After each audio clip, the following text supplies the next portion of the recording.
What up YouTube, your boy the Flying Spanner here. Today we have a model airport update, and it's the Australian airport, of course.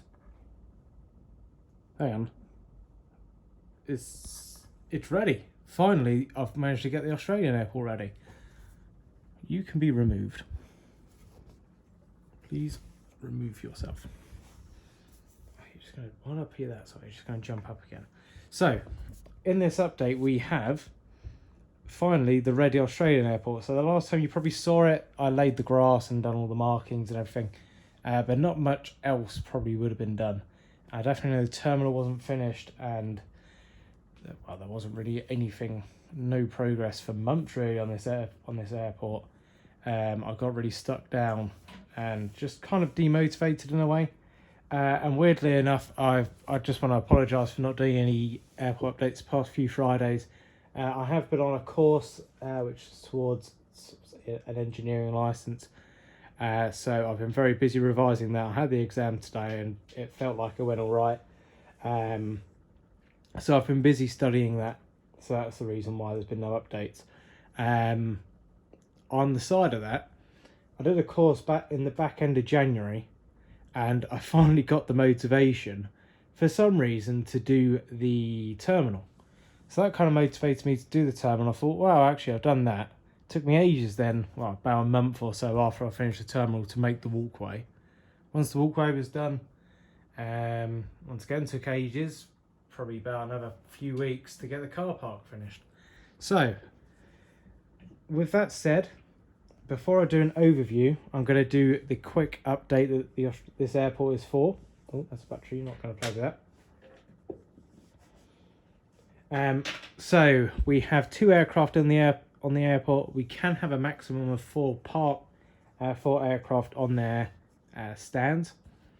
So because it's the first day of operation, it's a Monday morning, and that gets it out of the way. Because it's a Monday morning, the airport's first operational day, Qantas sent in the 787-9 in the, I'm not even going to try and pronounce what it says, but it's the special livery one, Victor Hotel to November Delta. That's operating the morning Sydney route, and it's down for a bit longer. It's purely because it's on a 787. Normally this aircraft it's operated by an A320. And I kind of messed up. I bought a 320 and didn't realise the 320 is mainly operating Perth. I could do with buying a 73, but I haven't actually got the money at the moment to spend £45 on a Qantas 737. So if anyone fancies buying me one, feel free. Yeah, this aircraft will be heading out to Sydney in a little while, and it just kind of says, welcome to the system, and we can accommodate wide body as well. So the other aircraft, which is sitting over there in the background, we have the Qantas Link. It's awful quality. We have the Qantas Link -8 Q200. This aircraft has operated in from Townsville and will head out to Rockhampton. So this -8 service is it's normally regular, daily at least, on. So Sundays, it operates like a little Y pattern, so it'll come into the airport on Monday there's 2 of them. So it comes in from Rockhampton and then departs to Townsville, and then the next day it arrives in from Townsville and goes back out to Rockhampton. I think that's the place anyway. Yes. So I've kind of done a little schedule for this update, which makes it a little bit easier to manage. Not like there's much to manage really. It just makes it a bit more official. So that's it for really the route side of thing on this update. And now we can just do a little overview. So as you can tell, you've already seen the layout. We've got the main runway here. We've got our whatever I can call that, the apron there at the terminal. So I did kind of fancy doing like a glass terminal, like I did with the original airport, but I realised that'd be far too much effort, and I realised how much, not a failure, but how much I kind of didn't like the other one. So what I've done is I've used my amazing Photoshop skills and acquired some kind of duty-free shops and whatever, restaurants and bits. Put them in a background, so they're a solid background on the piece of wood. And then what I've done with some clear adhesive film, or clear adhesive printable film sheet, whatever, is literally just do the windows. So basically what I did for the UK airport, I've kind of done the same kind of style, but instead of having a solid background,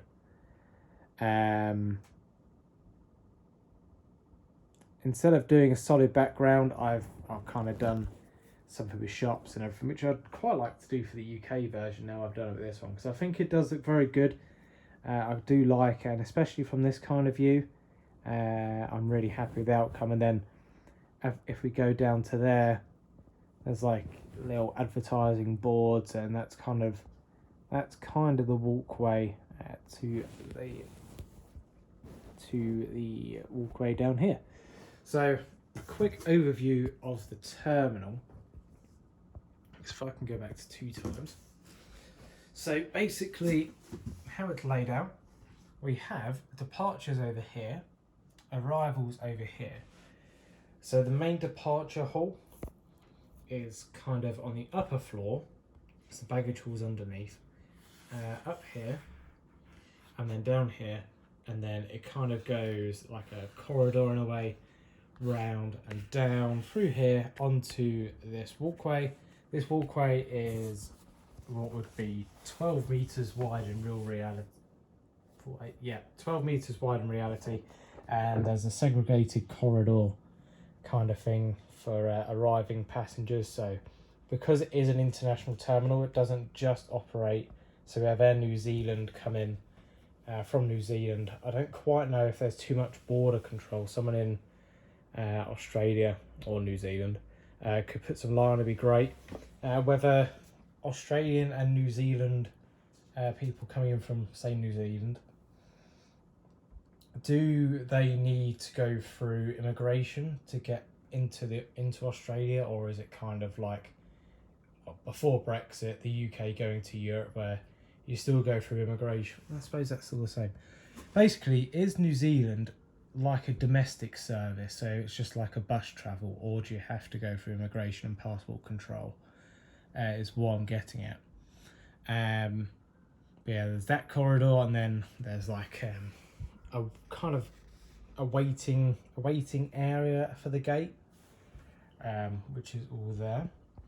And you can't really see it there, but what we've got is I've split the building up. So if I go to this side, we have a lovely little tunnel down there, which is basically like where all the arrivals baggage goes. So my intentions in the future are I'm going to do my paper GSE. So I'm going to get rid of like all the Gemini and all the shape-based GSE for this airport, and purely have it on the paper stuff. So I can put branding and stuff on the vehicles, and I'll kind of do a little bit of clutter, but not too much. It's only a small airport. So that's kind of the idea. The arrivals hall's down there. These little cutouts I've done, it's a plane, as you can see here, my idea is to put like a little belt or something, so it looks like, because that comes from the baggage hall, so then that's where they kind of do all the loading. They do all the loading out here rather than in the baggage hall, because there's no way into the hall. Yeah, that's kind of the plan. And of course round here is more baggage, more departing baggage anyway. So if we go round to the landside area, I've got no idea what the printer's printing. I haven't told it to do anything, and the missus isn't in. We go over to this side. We have arrivals, departures, Pioneer International, because that's kind of where it is. I've completely forgot I actually gave this airport a name. I was going to name it something else again.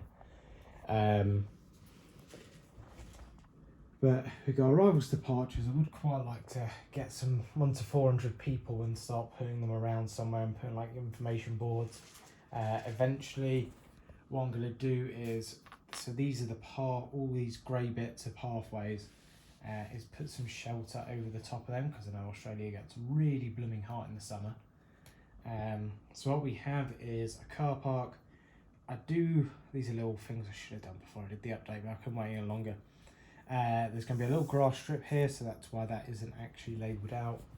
But yeah, it's only a small airport, very small. I've actually done fencing all the way around, which I'm really happy with, and this it was perfect until I keep discovering that the cats don't quite realise the fencing's there. They're normally delicate, but they don't quite realise fencing's there and decide to sit on it or something, which... This stuff's really good. So I got this from... Do you know what? I can't remember the name of the place. I'll have to update you in another update. But I have shown it in the UK one. I just never put the fencing on. But it's got little tangs at the bottom, which you fold 90 degrees and it all fits on. So this got loads of it now. Even put stuff on the the landside bit. Really happy with how it looks. It really adds a bit of realism to the airport. And because it's only a small airport, I do just need to fit out, like put a little creek or more cars in there. But it's not in a busy area, so there's not actually too much going on. So there's only a little bit to detail I need to add in. But overall, I'm really happy with how this looks. And I'm finally happy that it's pretty much done and I can start updates on it. So there's now going to be a little bit of variety on the channel in terms of airport updates. And there's loads of different services, and they're quite weird looking at the Australian route. There's definitely loads of them around. Loads of different hops and Alliance, and who are like a little charter airline who do mining flights and all bits like that. So yeah, I'm really happy with this airport, and I hope you guys like it too. Feel free to give me a comment to whether they're good, if there's anything I can improve on, just in the comment section. That's what it's for. As long as it's constructive and you're not going like you're I don't know, I can't really, I don't want to say it because it'd be swearing. Like this, not really changed me before, but oh well. So something special, you can just see that wire. I'm going to wait for like a bit of a nighttime update to show you what that wire does, which is quite nice. I like it. But yes, thank you very much for watching the update. I hope you've enjoyed it, and I hope you're going to enjoy the added variety. So yeah, thanks for watching the video, and I'll see you in the next one. Adios and goodbye.